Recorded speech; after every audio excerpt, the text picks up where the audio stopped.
Okay, there we go. What would a live stream be without technical difficulties? So apparently, yeah, I had faded out the last live stream and the settings are all there and it was all the way down. So it's always something. Is this video okay? It looks like it's... Is it smooth, you guys? All right, so I got that fixed.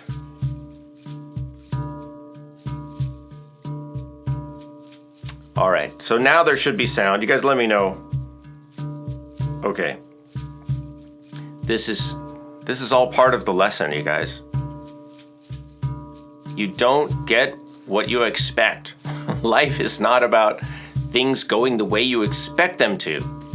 All right, so we deal with little things in the moment, we fix it, whatever it is, and we move on. But that's not today's subject. So what I was saying earlier, and you guys missed all the, it's my fault. I'll play more music in a minute.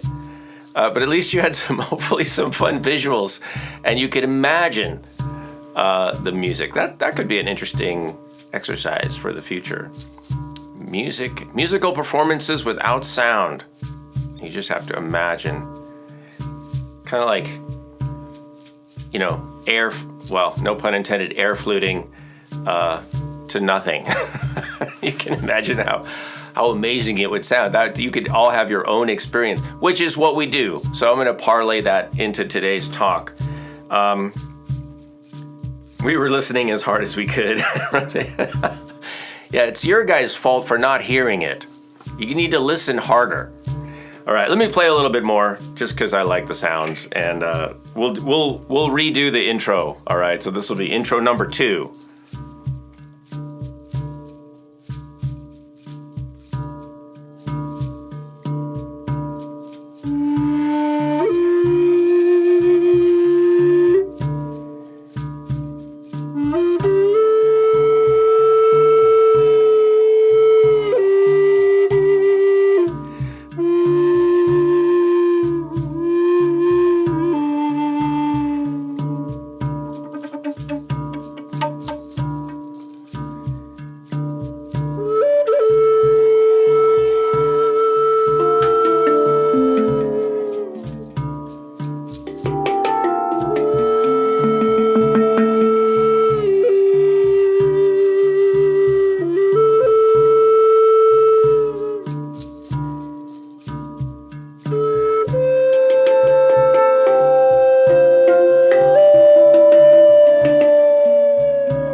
Okay, welcome back, number 2. So Roseanne's here, welcome, Charlie's here, welcome you guys. Anyone else? We just have a small group. I guess there's some people lurking. Lurkers. I think that's a little creepy. Can we come up with a better term that doesn't imply something sneaky? I don't know. All right, so thanks everybody for joining me. Like I said earlier, this will be a little bit shorter than our usual hour. I know we all have things to do, places to be, things to hear. So today's topic in music mindfulness is listening. And so I just have to say, you know, listening is probably one of the most underrated skills of the musician. Of course, people tell us to listen, pay attention, but you know, usually it's in the context of, hey, I'm talking to you, or I need you to understand what I'm saying, so I need you to focus on me or listen. Listening, in the broader sense, is a skill of the musician that transfers into our lives, and I believe can enhance our life experience, not just interpersonally, not just in the way we communicate with others. To become a good listener, that's a skill. And of course, in today's world of electronics and screens, we have an extra added layer of challenge. You guys know that. But I'm not even talking about that. I'm talking about awareness. All right? In awareness to one's environment. And this relates to mindfulness. But it also is core. It's a core trait, let me say, or skill. I think it starts off as a skill and then it becomes a trait. You know, it just becomes a characteristic, hopefully, of the musician. So I'm going to own this as a musician and as a mindfulness practitioner, whatever that means. I know it's an overused word these days, mindfulness.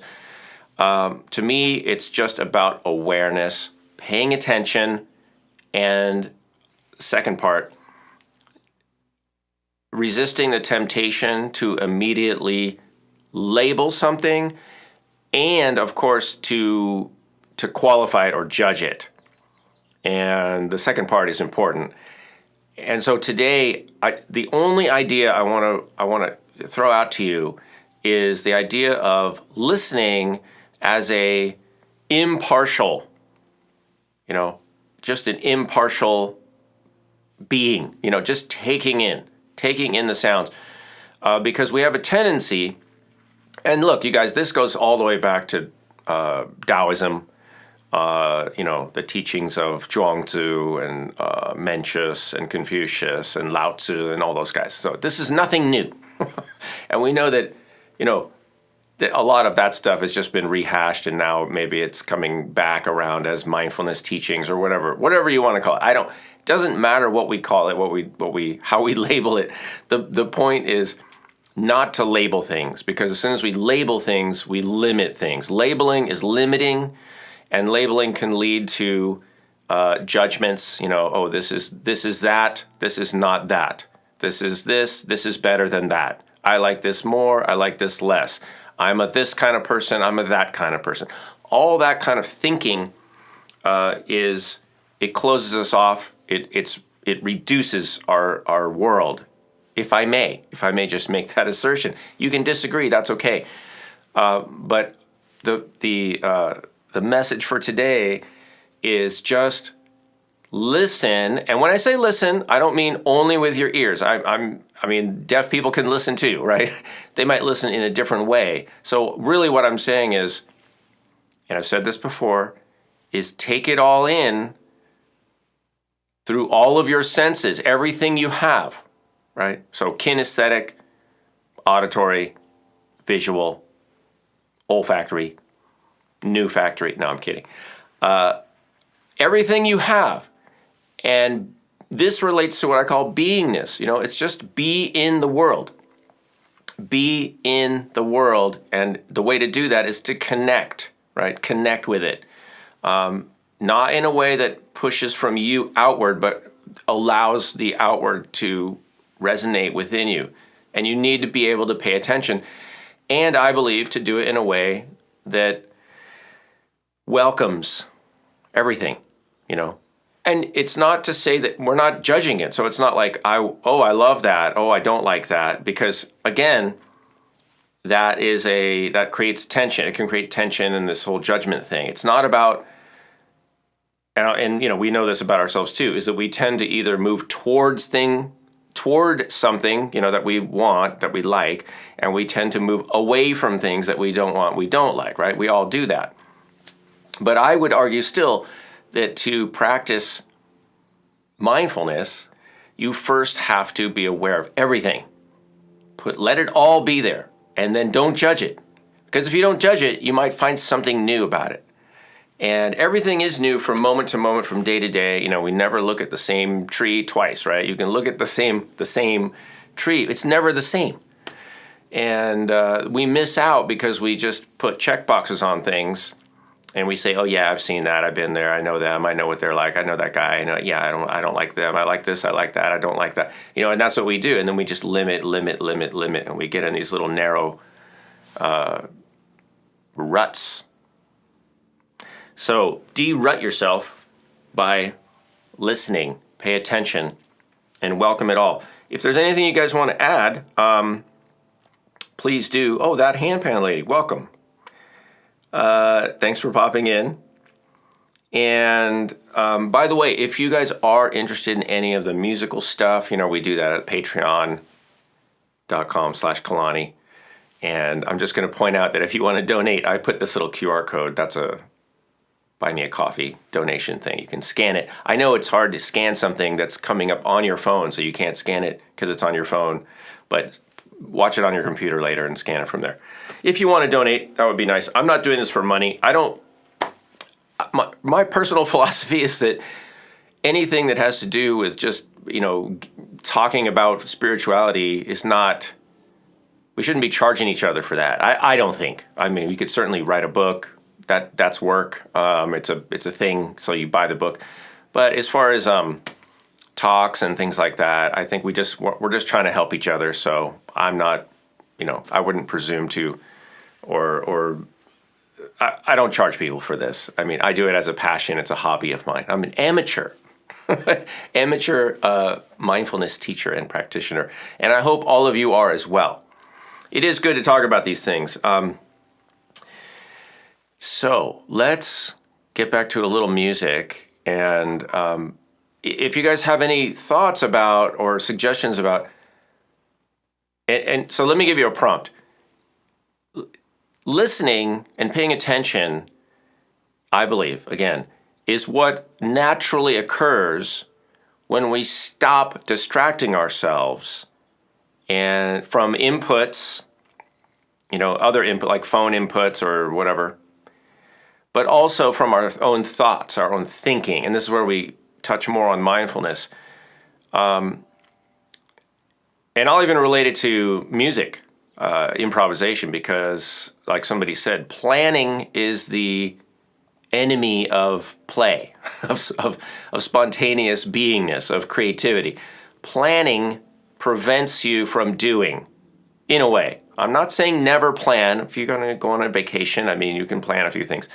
But what I mean is, when we start getting into a planning mentality or a thinking through before we do it mentality, because maybe we're afraid of making a mistake, or we're afraid of looking foolish, or we just want to know, we want to know what we're going to do ahead of time, so we have security. It gives us a sense of security. All of that thinking is just thinking, and it can stop us from actually doing things. And let me give you one anecdote. All right, real quick, a little story. I was at a workshop, expressive arts therapy workshop, and we were doing an activity where we had partners, and you would just listen to your partner's voice, and one partner would just say your name, or they would say here. They would just say here, and you would close your eyes. The other person would close their eyes, and we're all doing this in a big room. So imagine a bunch of people, like 50 people in a room. 25 of them are the guides, and 25 of them have their eyes closed. And your job, my job in this case, was to go towards my partner's voice amidst all these other people. So there's 25 other people with their voices and their partners, but I had to listen to the unique quality of my partner's voice and go towards it. Now, what was interesting about this, and this is the point of the story, is that I closed my eyes and I was waiting to hear my partner's voice, and I wasn't hearing it. And I wasn't hearing it, and I wasn't hearing it. And then it dawned on me that there was no reason for her to say anything because I wasn't moving. And that she could only guide me in a direction once I started moving. So I was waiting for directions and instruction, basically, like go this direction. But that was irrelevant. She's like, well, and I get that now. You don't get guidance. So here's the point of that. We don't get guidance. We don't get feedback from our environment until we start doing something, right? Thinking about it is not doing anything, obviously. So do the thing, start doing something, and then you get feedback. Like I got feedback, like there's no audio on the recording. But really, you guys, so you try things and you get feedback, and that's how we manage our lives. So we pay attention to what's coming back in. But it's important to pay attention to the feedback And that relates to listening. It relates to paying attention. But we also have to just start. We have to start, do something, and then we get the feedback. So this relates to the perfectionism, overthinking, overplanning, not trying things because we're afraid. So you have to have the attitude like a child plays, right? Like a child will play, they'll throw themselves into something, they'll play, and then they could just be done in a second and do something else. They don't really care about the outcome. It's not about the outcome, it's about doing it. It's about the process and the creativity and the fun and getting all your senses going. So let me play a little bit. You guys think about that. If you have any suggestions, so let me get back to the one thought that I had before I started this talk. When you stop distracting yourself with thinking and planning, I think that all of what I just talked about, the natural play process, it just will happen because you're designed that way. We're all designed that way, right? We're designed for mindfulness and presence, but then we, as adults, we get conditioned out of that. How do I know that? What's my evidence of that? Well, look at children. Look at how children play. It's there, all right? I hope you could see that, and I hope it is in the children that you're seeing, because what I see when I travel and I go to airports and stuff is I see kids playing and singing and dancing and moving and doing all this stuff. And I also see the adults slowly squishing that spirit out of them. Sorry. It's true. All right, you guys, I'm going to play a little bit. Leave your kind and helpful comments down below like Roseanne's doing. Yeah, I'm going to make a little more music here.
Okay, friends, that will conclude the musical portion.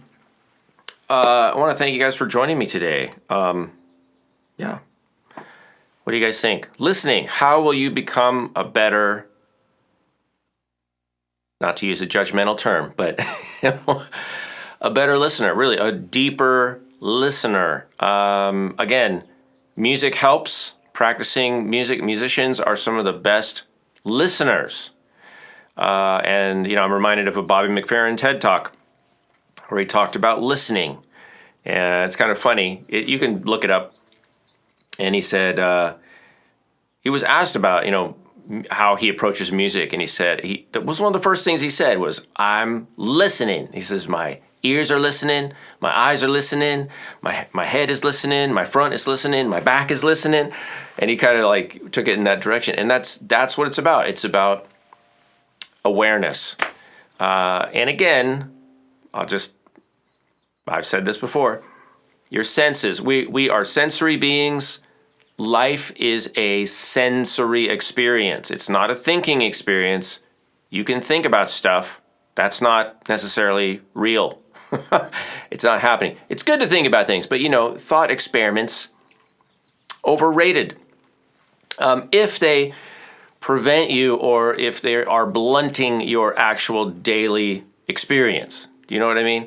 If your thinking is getting in the way of you enjoying your beingness, if it's stifling your beingness, you're connecting to nature, you're connecting to here and now, like Ram Dass said, be here now. If it's preventing you from doing that, then you need to stop it. You need to stop. As Bob Newhart said in a skit, you need to stop it. You need to stop the thinking, stop the worrying. Really. And so we just want to pay attention to that. Like, how is your listening skills? Maybe just practice listening. Go somewhere, sit, listen. That's it. And don't try to do anything. Just try to not do the stuff that prevents you from listening. All right? Because if you do that, stop the thinking, stop the distractions. Don't attend to those things. If you just do that, the listening will happen automatically. The beingness will happen automatically. The appreciation and the wonderment and the feeling of connectedness to all things will happen automatically because that is the reality. Right? That's my message. This is Music Mindfulness. I am Kalani. If you'd like to donate something, do it here. If you'd like to connect with me more on the music stuff, do it up here, patreon.com/Kalani, right there. And thanks you guys for dropping in. I appreciate it. Vanessa is here. Namaste to you. Thanks, Roseanne, and the handpan lady. And you have some videos too, the handpan lady. I think you guys go check out her channel. She's posting some stuff over there, and it's awesome. That we're all here on the community. We're not together, but we're together. All right. Thanks, everybody. I'm going to leave you with a little bit of the music that I created here today. And come visit me at Patreon if you want. I will say that I'm planning on considering... I just left myself a little out there. I'm planning on considering alternating weeks. So the first and third Sundays for music mindfulness, we'll do this again. We'll see how it goes. If you guys keep showing up, I will keep showing up. Let me say that. All right. Thanks so much, everybody. Let's take it out.